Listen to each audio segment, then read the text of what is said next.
self-introduction. The second part is a little bit about Minijoy app. The third one is some thoughts about India gaming market. And the last part would be the AMA. So during my speaking, please feel free to read the question. Okay, so I was graduated from Tsinghua University, and my major was chemistry actually. I have my first startup experience in my college. It was an education program. We developed a monopoly game like system. It's like you are doing some simulations, acting different roles in this business model. Some of the users would be the manufacturer, and some of them would be the resellers or the agencies. So our users basically are the high school students. So they play this game and how this business world is running. So this is the basic model of my first setup. So it's just like a monopoly game, but it's more complicated. You have to do some calculations every time. But it was quite popular in the high school, especially in the tier 1 cities like Beijing and Shanghai. This program actually lasts 2 years, and in the second year, I suspended from the university to work for it full time. This program didn't go big at last, but I learned a lot about running a small company from 0 to 1. After this, I back to my bachelor program. Actually, this is a very suffering experience. Actually, as I outside school for more than 1 year and almost forgot everything in the learning, especially the lessons in China university. Some of them are very difficult. Then suddenly I have to study with some the freshmen in linear algebra classes as a post senior man. I don't know how to put it, because I was in my 5th year. Okay, so what's sophomore?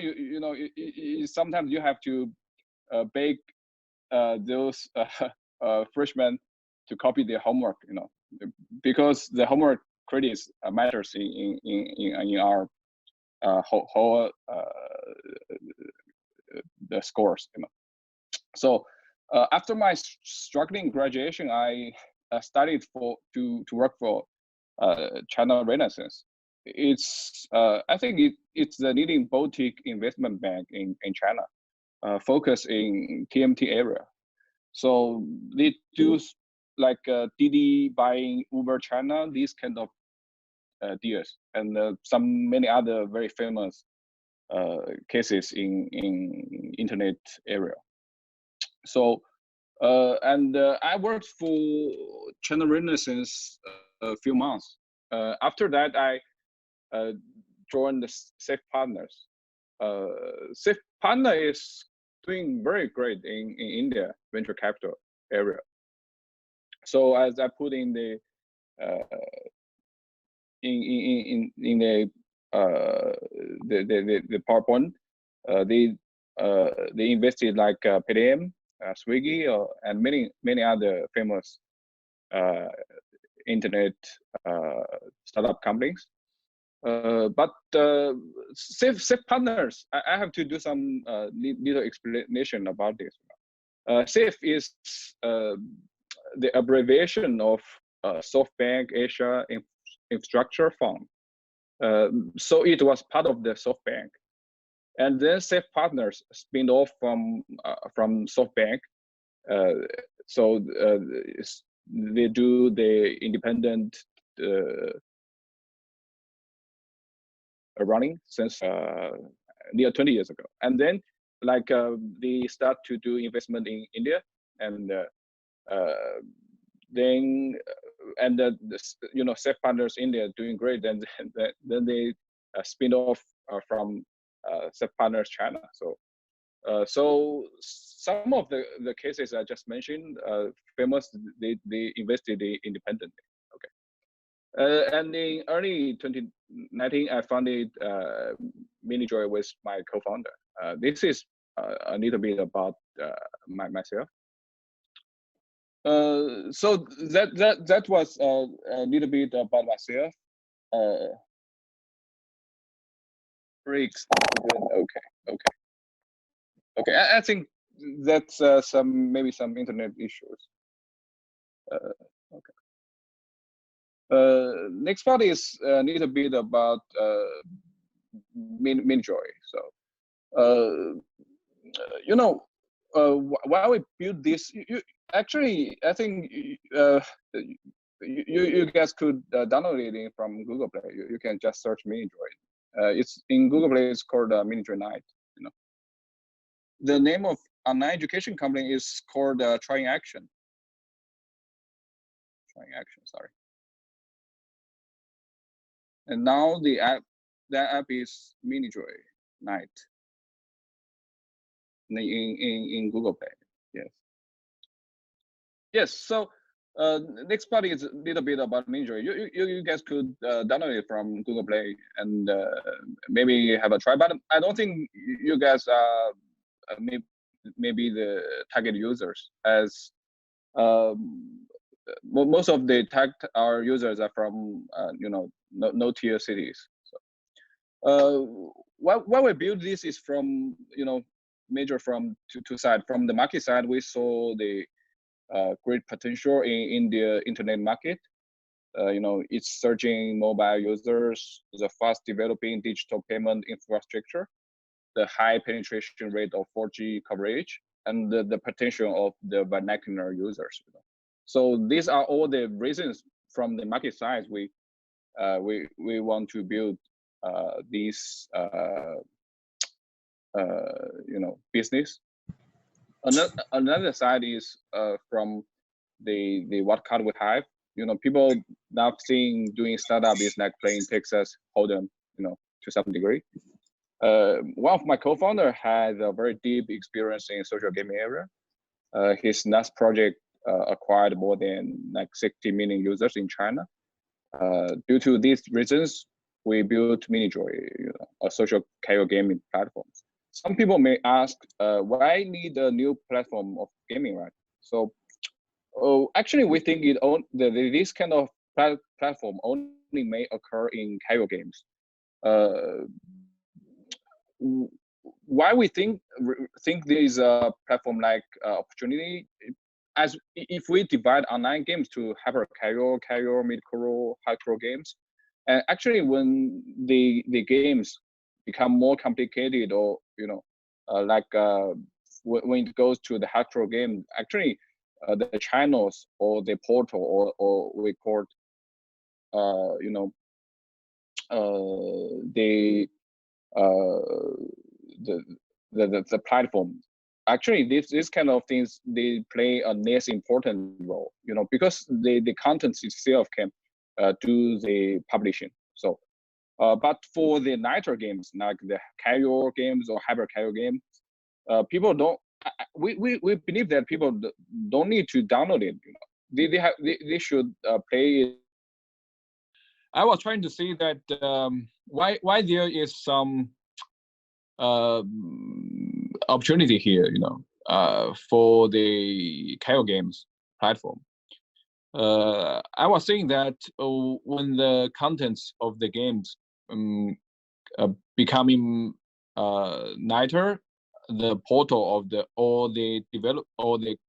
platform role will become more important, as the people would barely remember what kind of contents the night contents he has played, and at the night content itself is the life cycle is very short, so people would play these hyper casual games and then move on to the another hyper casual game, and cannot remember who published or actually he doesn't care. But when it becomes to the hardcore games, we see like Fortnite mobile or the PUBG mobile, right?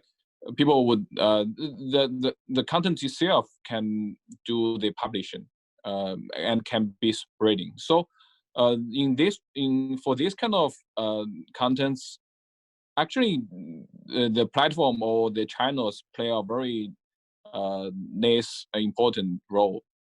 So all in all, we think that in the casual games or the hyper casual games contents area, there can be a platform to do the uh, integration of all the contents and build this kind of ecosystem of the game developers could develop the contents and submit to the platform, and users could consume the contents, and the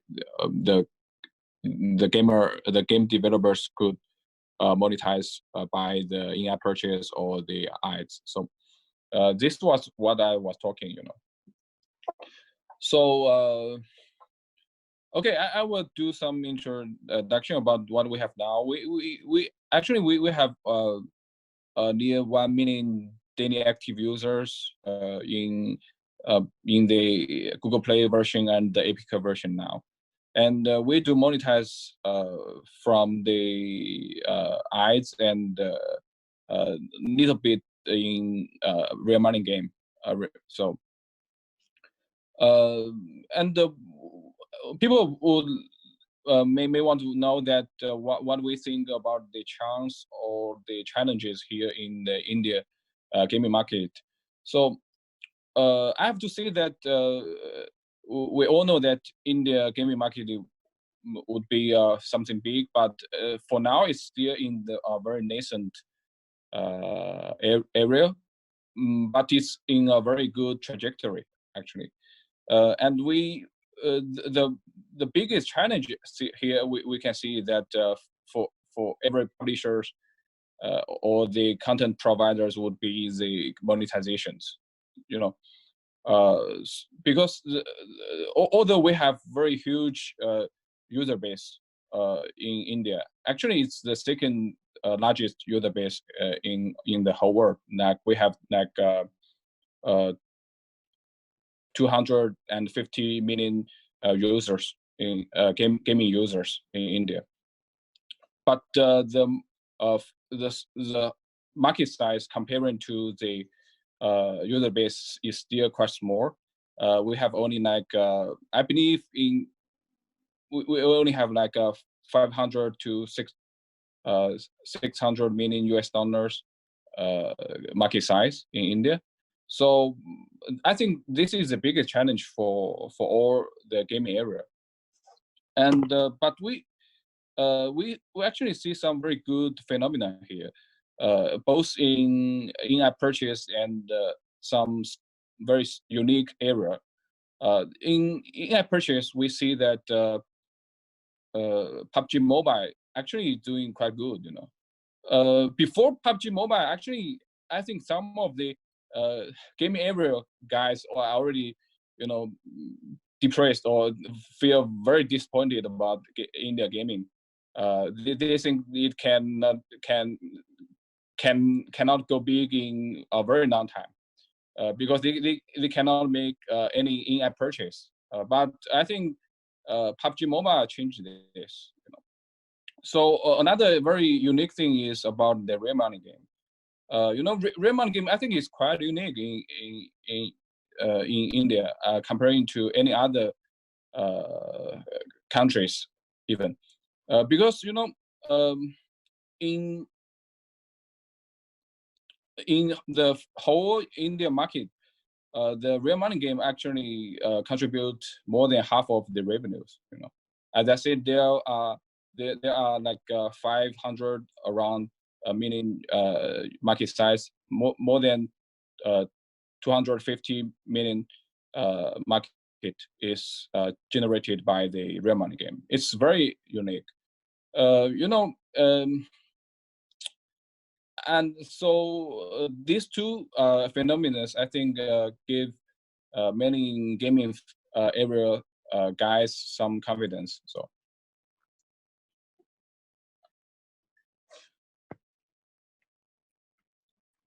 Yes, I have put some numbers in my PowerPoint, but I think some of the data you guys may already know. So I will not see it again, but I can leave it here, so you guys could check it maybe later. Okay. So I think this is from my part for now. Maybe we can leave more time for the AMA session. I think you guys could ask via the text. I will try to answer. Okay.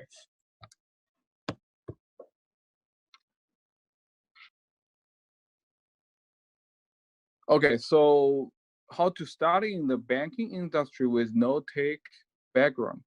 So you gaming. So you mean in gaming industry or the banking industry? Mr. Prayesh.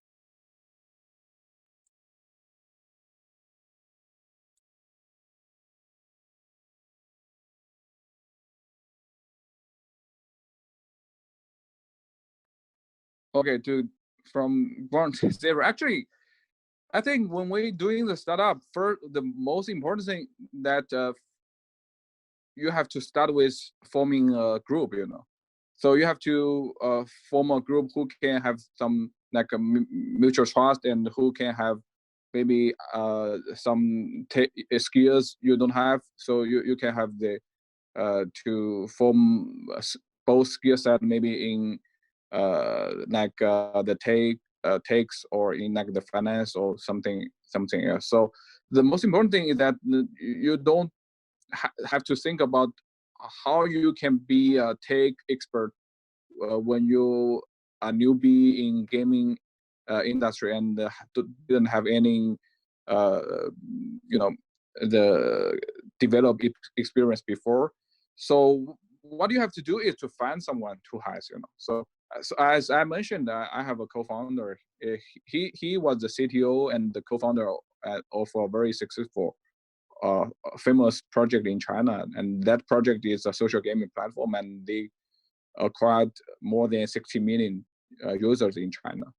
So I think this is a very first thing we have to do is to find something right, someone right to do this thing together.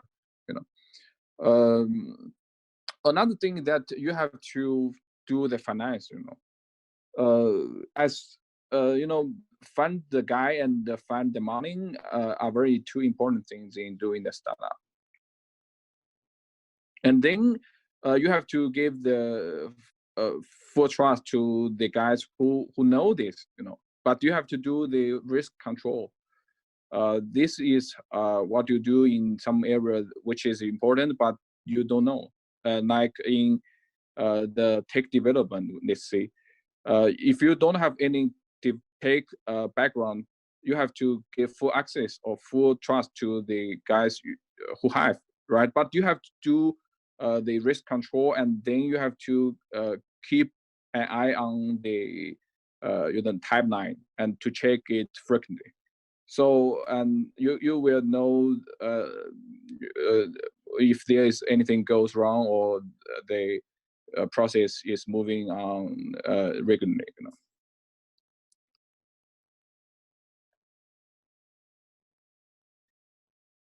Okay, so Mr. Somitra, sorry. Hey David, how's it going? Hi, I'm great, thanks. Good, wonderful. So Samitra here from Hotstar. Thank you so much for the session. It was very informative, very useful to all of us. So I had two questions for you actually. The first was, okay. I have a lot of friends who are in the gaming industry in India, and what they keep telling me is that it's very easy to acquire users. So you can do campaigns on Facebook, Google, affiliates, etc., to get users. But the problem is that once you get a user to download your app, there's a lot of uninstall which happens as well, right? If you get, like, for example, Yes, let's say people have downloaded your app, but after 1 month, you see that out of those 5, 4 have uninstalled your app as well, right? So what do you do to kind of ensure that you're retaining some of your customers? And the second question was that what are the top 3 challenges that you faced while you've been working in the India market? Right? So we all want to know your perspective as well. Okay, thanks. So your first question is about, the uninstall rate is very high in India, right? Yeah. And and also you care about the retention rate, right? So is I'm getting it clear? Yes. Okay. So your question is about how to avoid the high uninstall rate, right? And how to keep a good retention rate. Okay. Yes. This is a very good question, actually. Yes, we have seen the same phenomena that the uninstall rate in India is very high. So in this part, it reflects two things actually. One is that the good part is that Indian users are very loving, or have very good intents to try the new apps. So that's why the downloadings in India is very high. So it's the largest downloadings volume in the whole world. So, but this on the other side is that people love to try. Then, of course, after they try, they are more they are easier to uninstall it, right? So so this is a very normal thing in the market. Who in the emerging market. That was the same actually in China before. But another thing that you have to pay attention to is that there is some issues in doing the fake traffic. It's also same in China. Some of the agencies or some of the marketers, because you give them budget and they want to consume the budget, right? So they will give you a lot of downloading, right? Then they can get the money. So some of them actually, I think there are maybe quite part of them. We are trying to find some fake traffic. So what you can do is to concentrate on two parts. First thing is that you have to do the risk control using, maybe first you have to use the attribution tools, right? Some of the attribution tools they have very good anti-fraud functions. So you have to use this. The second part is that you better cooperate with some third-party tools who provide the anti-fraud, the text. So every time they will give you like some kind of API. So and when a new user is registered doing other events, you can compare with using the API to compare with the the data to see if this new user is like the fake or something or abnormal, So in this way you can actually you can decrease a lot much part of the fake traffics. And actually in the third thing is that, which is more important, I think, in India area, you have to monitor the the business data. As for us, if we do the ads monetization, we will monitor the average ads from that channel, because some of the channels are very tricky, they know that you will monitor maybe the next day retention or do the using the tools, anti-fraud tools, so they will give they will using the manually, they will do the fake traffic manually, So some of the men working for them, they will download it and then log in next day, and then they will uninstall it. So that part of the traffic is nonsense to you, right? So you have to monitor the business data. So which key KPI is for you to figure out which KPI is for you, because that part it cannot be faked, If you are care about the in-app purchase, you have to monitor every channel's the in-app purchase rate to find out which channel is very fake. Okay, so this is some simple, you know, advice on your uninstall rate. So okay, thanks, and David. You another did thing is mention that sorry, so, yeah. So David, you mentioned that when you are doing an sorry. ad campaign, am I audible? Hello. Yes, yes, yes. Wonderful. So, David, you did Hello, mention hello, hello. when you're doing an ad campaign, you install third-party trackers to see whether if the traffic that you're getting, whether it's fraud traffic or genuine traffic. What I meant was that, within your application, there are a lot of users who are not active. So inactive users who have not been active for about 2 to 3 months, and people who uninstalled the apps. Do you do any retention marketing around it? Maybe send them an email or send them an SMS and try to reactivate them back on the platform, or maybe just give them an incentive? Yes, in we called like a maybe retarget, right? So it's the balance. You have to do some trade-off if you want to do retarget or do the new user acquisitions, because or do it in the same time. But in my simple opinion, is that if your user base is quite small, maybe doing the new user acquisitions may be more efficient. But if your user base is reaching like let's say 50 or much higher than that, like 100 million user base, maybe then in this time you have to do the retargeting, So I don't know if this can you can answer your question. Understood. So thank you so much, David, for that. And if you can tell us some of the key challenges that you faced personally in the India market, we would really, like to know what you've been through and what's been your journey as well. Right? Yes, I think I will make it short. Okay, so first thing is that the retention rate is lower comparing to the other market. Even for the same product. In India, the retention rate would be like 5% more comparing to the other market. So you have to do localized things and to improve your retention rate. And another thing that actually you just mentioned that the uninstall rate is very quite high, so you have to make your users happy. And third thing that the monetization is I have just mentioned that as we all know that if you are doing the ads monetization, the eCPM, right? The eCPM is the most important thing. But we all know that the eCPM in India market is still very low because there are many new traffic boundaries, right? There are many new mobile users. So and also the digital marketers budget in India market is quite slow. So this cause that the eCPM in India market is very low.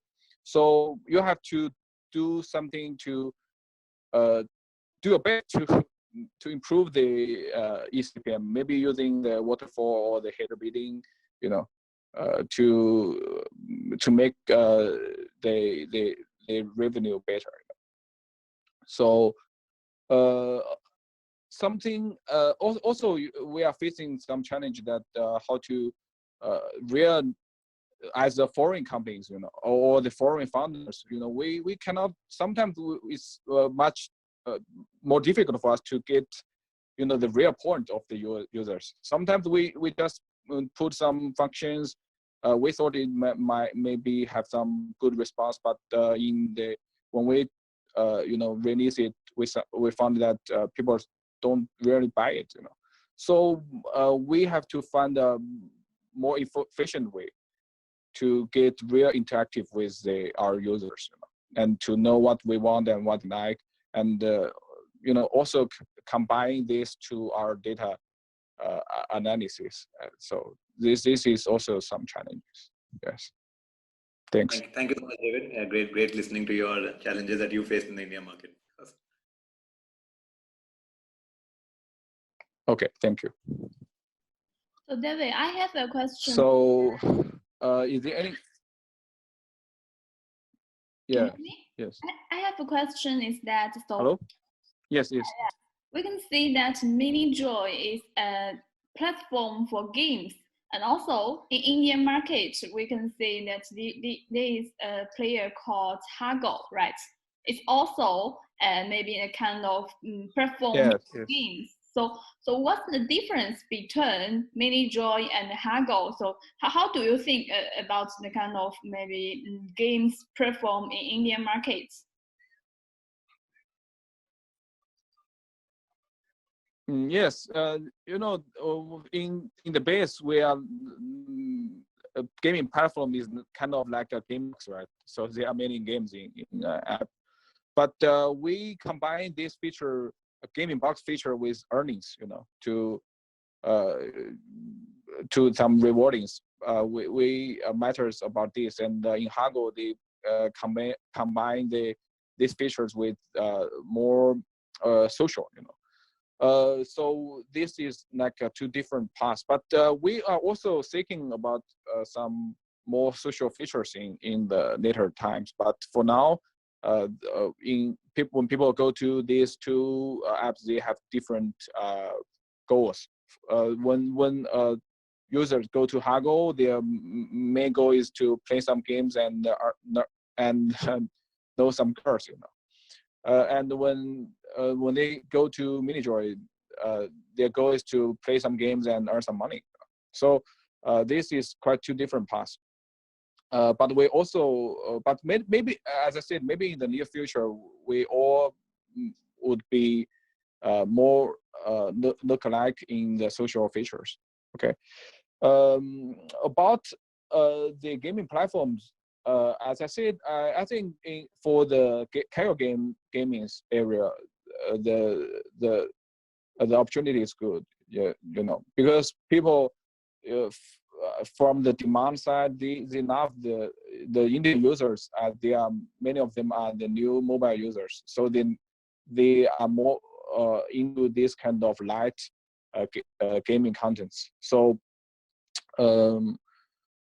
And so they haven't forming the habit in which platform they want to keep playing games on. So I think there's a good opportunity for every startups to have a try. Yeah. But for the hardcore games, I don't think there's much chance, as there's actually a very large platform itself is Google Play, right? Okay. All right. Thank you, David. Okay, so Mr. Prayesh, what do you think are benchmarks for acquisition rates, retention rates, CAC, LTV for Indian market? Yeah. Yes, this is also a very good question, right? So, but I don't know what you mean by the acquisition rates. Can you make it more clear? For the retention rates, I think. For gaming, like casual gaming, actually it's a common, benchmark. Like that's your day one or core the next day retention rate should of 45%, and the CAC it differs. But for hyper casual games, I think you have to keep it few cents only. But it also depends on how do you do the monetizations, So it's like calculating. So as long as your LTV, could cover the CAC, would be fine, right? So it depends on how much LTV you can do. It also so. But for the common benchmark, I think it's few cents in there. So, Mr. Prayesh, if my answer could fit your questions.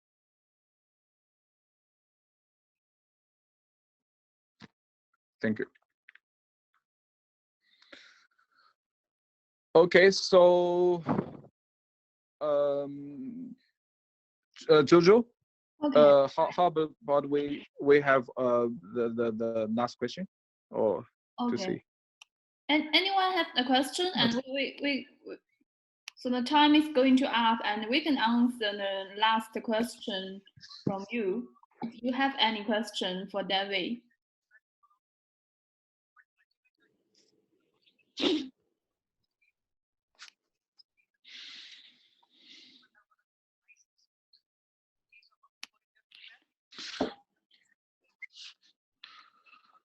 Yes, it's a very good question. I think in gaming area, actually in India could make sense. Yes, the ad revenue is a variable strategy because of the rewarded value. But for other apps, like if you are doing the feed, right? You are using the native banner or the banners to monetize the ad, do the ad monetization. I think it will be more struggle. But if you are doing mostly from rewarded video, or maybe at least interstitial, right? I think the ad revenue could run positive if you keep your CPI low enough. So this is in Indian market. I have to say that as eCPM, we have to do some improve using the maybe the waterfall, different waterfall, or the header bidding, or something else, or maybe you have to find some direct sales. But another more importantly, that you have to make your CPI enough low. Okay.